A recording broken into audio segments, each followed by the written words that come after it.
Hello everyone. আজি আপোনালোকৰ সৈতে আলোচনা কৰিম আসাম হিষ্টৰীৰ তৃতীয় নম্বৰ ক্লাছটো। প্ৰথম আৰু দ্বিতীয় নম্বৰ ক্লাছ অলৰেডি হৈ গৈছে। আপোনালোকে যদি সেইটো ভিডিঅ' চোৱা নাই কাইণ্ডলি এবাৰ সেইটো ভিডিঅ' চাব। আজি আমাৰ ক্লাছটো আৰম্ভ কৰিছোঁ। এক নম্বৰ কুৱেশ্যনটো হৈছে আহোমৰ প্ৰথম ৰাজধানী ক'ত আছিল? অপশ্যনতে হৈছে ৰংপুৰ, কামৰূপ, চৰাইদেউ, কমতাপুৰ। শুদ্ধ এনচাৰটো হ'ব চৰাইদেউ। আহোমসকলৰ প্ৰথম ৰাজধানী আছিল চৰাইদেউ। নেক্সট কুৱেশ্যন, আহোমসকল কোন নৃগোষ্ঠীয় লোক আছিল? অপশ্যনত দিয়া আছে ৰূপ, ইন্দু, দ্ৰবিড়, টাই মংগোলীয়। শুদ্ধ এনচাৰটো কি হ'ব? টাই মংগোলীয় আছিল। আহোমসকল কোন নৃগোষ্ঠীয় লোক আছিল? টাই মংগোলীয় নৃগোষ্ঠীৰ লোক আছিল। নেক্সট কুৱেশ্যন, বুৰঞ্জী শব্দটো কোন আহোম ভাষাৰ পৰা লোৱা হৈছে? অপশ্যনত দিয়া হৈছে আহোম, খোৱা, মাহেক, বাৰ্মা। শুদ্ধ এনচাৰটো হ'ব আহোম। নেক্সট কুৱেশ্যন, আহোমসকলে অসমৰ কিমান বছৰ ৰাজত্ব কৰিছিল? অপশ্যনত দিয়া হৈছে প্ৰায় 650 বছৰ, প্ৰায় 590 বছৰ, প্ৰায় 660 বছৰ, প্ৰায় 600 বছৰ। শুদ্ধ এনচাৰটো হ'ব 60 বছৰ। আহোমসকলে অসমত প্ৰায় 600 বছৰ শাসন কৰি গৈছিল বা ৰাজত্ব কৰি গৈছিল। নেক্সট কুৱেশ্যন, চৌহুংমুঙৰ হিন্দু নাম কি আছিল? অপশ্যনত দিয়া হৈছে ব্ৰাগেৰে, ধৰ্মনাৰায়ণ, স্বৰ্গনাৰায়ণ, ওপৰৰ এটাও নহয় বা ওপৰৰ শেষলো। শুদ্ধ এনচাৰটো কি হ'ব? শুদ্ধ এনচাৰটো হ'ব স্বৰ্গনাৰায়ণ। নেক্সট কুৱেশ্যন, কোন স্বৰ্গদেৱক ঘোঁৰাৰ ৰজা বুলি কোৱা হয়? অপশ্যনত দিয়া হৈছে চুকাম্ফা, চুডাংফা, চৌহুংমুং, ওপৰৰ এটা নহয়। শুদ্ধ এনচাৰটো কি হ'ব? চুকাম্ফা। নেক্সট কুৱেশ্যন, আহোম ৰজাৰ অভিষেকৰ কাৰণে শিঙৰি গছেৰে সজা ঘৰটোক কি বুলি কোৱা হয়? অপশ্যনত দিয়া হৈছে ৰূপঘৰ, খাবলৈ, শিঙৰি ঘৰ, বৰঘৰ। শুদ্ধ এনচাৰ কি হ'ব চাওক। শুদ্ধ এনচাৰটো হ'ব শিঙৰি ঘৰ। নেক্সট কুৱেশ্যন, শিঙৰি ঘৰত উঠোতে দিয়া নৰবলি কোনে নাইকিয়া কৰি ম বলিৰ ব্যৱস্থা কৰে? অপশ্যনত দিয়া হৈছে ৰুদ্ৰসিংহ, শিৱসিংহ, ৰামসিংহ, জয়সিংহ। শুদ্ধ এনচাৰটো কি হ'ব? ৰুদ্ৰসিংহ। শুদ্ধ এনচাৰটো হ'ব ৰুদ্ৰসিংহ। নেক্সট কুৱেশ্যন, কোন আহোম ৰজাই ৰাজধানী চৰগুৱাৰ পৰা বকতালৈ লৈ যায়? অপশ্যনত দিয়া হৈছে চৌহুংমুং, চুডাংফাই, বামুণী কোঁৱৰ, ওপৰৰ এটাও নহয়। শুদ্ধ এনচাৰটো হ'ব চৌহুংমুং। নেক্সট কুৱেশ্যন, চুকলেংমুঙৰ ৰাজ্যৰ ৰাজধানী ক'ত আছিল? অপশ্যনত দিয়া হৈছে গড়গাঁও, দেৱৰগাঁও, শৈভৰগাঁও, নগাঁও। শুদ্ধ এনচাৰটো হ'ব গড়গাঁও। নেক্সট কুৱেশ্যন, নগাঁৱলী কোন আহোম ৰজাৰ দিনত নিৰ্মাণ কৰা হয়? অপশ্যনত দিয়া হৈছে চুকলেংমুং, গড়গঞা ৰজা, দুয়োটা এটাও নহয়। শুদ্ধ এনচাৰটো হ'ব দুয়োটা ৰজাৰ দিনতে কি হৈছিল? নগাঁৱলী নিৰ্মাণ কৰা হৈছিল। নেক্সট কুৱেশ্যন, লাই ৰজা হৈ কি নাম লৈছিল? অপশ্যনত দিয়া হৈছে ৰুদ্ৰসিংহ, গদাধৰ, প্ৰতাপ সিংহ, ৰাজেশ্বৰ সিংহ। শুদ্ধ এনচাৰটো হ'ব ৰুদ্ৰসিংহ। নেক্সট কুৱেশ্যন, ৰংপুৰ শব্দৰ অৰ্থ কি? ৰংপুৰ শব্দৰ অৰ্থ কি? অপশ্যনত দিয়া হৈছে বিশাল নগৰী, আনন্দ নগৰী, শিল্প নগৰী, উদ্যোগ নগৰী। শুদ্ধ এনচাৰটো কি হ'ব? শুদ্ধ এনচাৰটো হ'ব ৰংপুৰ শব্দটোৰ অৰ্থ হৈছে আনন্দ নগৰী। নেক্সট কুৱেশ্যন, ৰুদ্ৰসিংহই ৰাজধানী ক'ত পাতিছিল? অপশ্যনত দিয়া আছে নগাঁও, ৰংপুৰত, সোণাৰীগাঁও, নামৰূপত। শুদ্ধ এনচাৰটো কি হ'ব? ৰংপুৰত। নেক্সট কুৱেশ্যন, নামদাঙৰ শিলৰ সাঁকো কোনে সজাইছিল? অপশ্যনত দিয়া আছে গদাধৰ সিংহ, ৰাজেশ্বৰ সিংহ, ৰুদ্ৰসিংহ, প্ৰতাপ সিংহ। শুদ্ধ এনচাৰটো হ'ব ৰুদ্ৰসিংহ। নেক্সট কুৱেশ্যন, পোনপ্ৰথমে ৰংপুৰত কোনে বৰৰজাৰ পঢ়াশালী স্থাপন কৰিছিল? অপশ্যনত দিয়া হৈছে উষা, জয়মতী, মূলাগাভৰু, ফুলেশ্বৰী। শুদ্ধ এনচাৰটো হ'ব ফুলেশ্বৰী। Next question. স্বৰ্গদেউ চহুমঙ্গৰ দিনত অহা মুছলমানসকলক বৰ্তমানে কি বুলি জনা যায়? অপশ্যনত দিয়া হৈছে গৰীয়া, মৰিয়া, মুছলমান, বড়ো। শুদ্ধ এনচাৰটো কি হ'ব? মৰিয়া। Next question. চুডাংফাই ৰজা হৈ কি হিন্দু নাম লয়? অপশ্যনত দিয়া হৈছে ৰুদ্ৰসিংহ, প্ৰতাপ সিংহ, প্ৰদীপ সিংহ, গৰু সিংহ। শুদ্ধ এনচাৰটো হ'ব প্ৰতাপ সিংহ। Next question. চুডাংফাক কি ৰজা বুলি কোৱা হয়? অপশ্যনত দিয়া হৈছে ভগা ৰজা, বগা ৰজা, কলা ৰজা, হৰা ৰজা। শুদ্ধ এনচাৰটো হ'ব ভগা ৰজা। তেখেতক ভগা ৰজা বুলি কোৱা হয়। Next question. চুটিংফাক কি ৰজা বুলি কোৱা হয়? চুটিংফাক কি ৰজা? ভগা ৰজা নে নৰিয়া ৰজা নে চাপৰ ৰজা নে বড়োৰ এটাও নহয়? কোনটো? শুদ্ধ এনচাৰটো হ'ব নৰিয়া ৰজা। চুটিংফাক নৰিয়া ৰজা বুলিও কোৱা হয়। Next question. লাচিত বৰফুকনৰ বাপেকৰ নাম কি আছিল? লাচিত বৰফুকনৰ বাপেকৰ নাম কি আছিল? অপশ্যনত দিয়া হৈছে উদয়াত্তা, কেঁকুৰা ৰজা, মমাই তামুলী বৰবৰুৱা, অতন বৰগোহাঁই। শুদ্ধ এনচাৰটো হ'ব মমাই তামুলী বৰবৰুৱা। Next question. চুটানফাৰ হিন্দু নাম কি আছিল? সুদেফা, কেঁকুৰা ৰজা, নৰিয়া ৰজা, উদয়াত্ত সিংহ।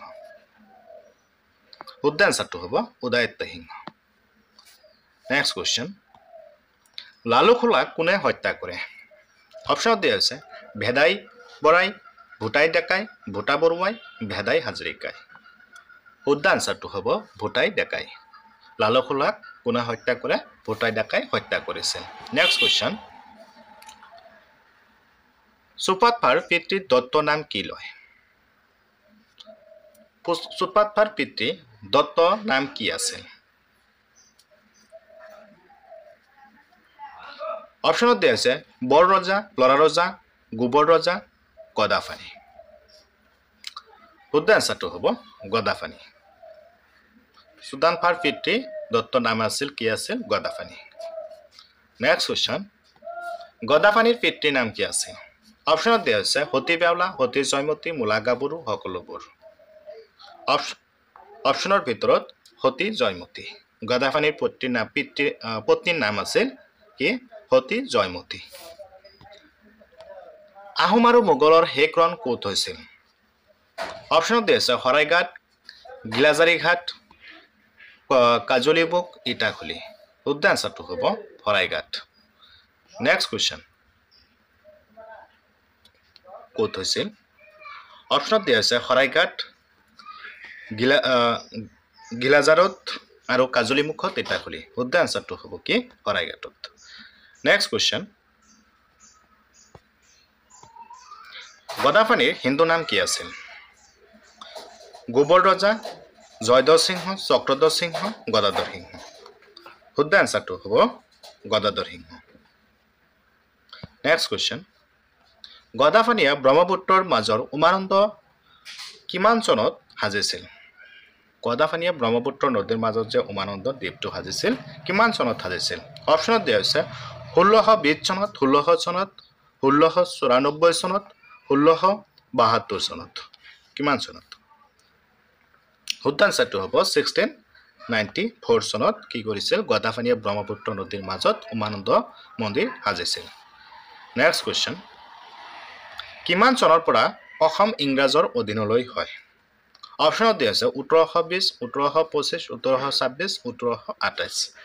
শুদ্ধ এনচাৰটো হ'ব 1826। Next question. দুধাৰ আলি কোন আহোম স্বৰ্গদেৱৰ দিনত বন্ধাইছিল?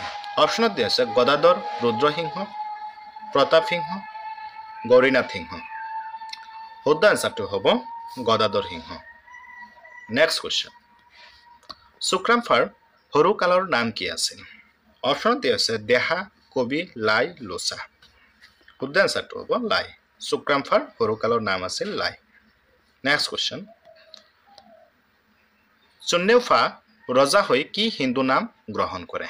অপশ্যনত দিয়া হৈছে লক্ষ্মী সিংহ, নাৰায়ণ সিংহ, শিৱ সিংহ, গণেশ সিংহ। অপশ্যনৰ ভিতৰত শুদ্ধ এনচাৰটো হ'ব লক্ষ্মী সিংহ। নেক্সট কুৱেশ্যন গৌৰীনাথ সিংহৰ প্ৰকৃত নাম কি আছিল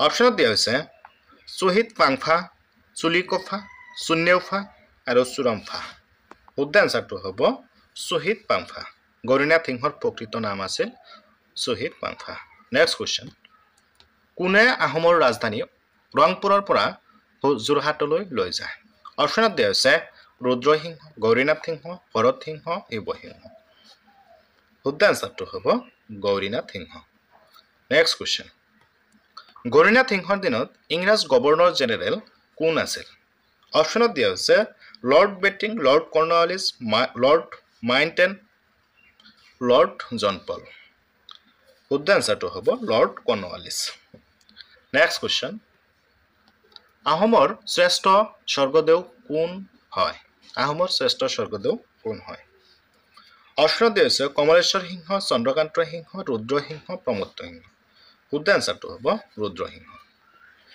নেক্সট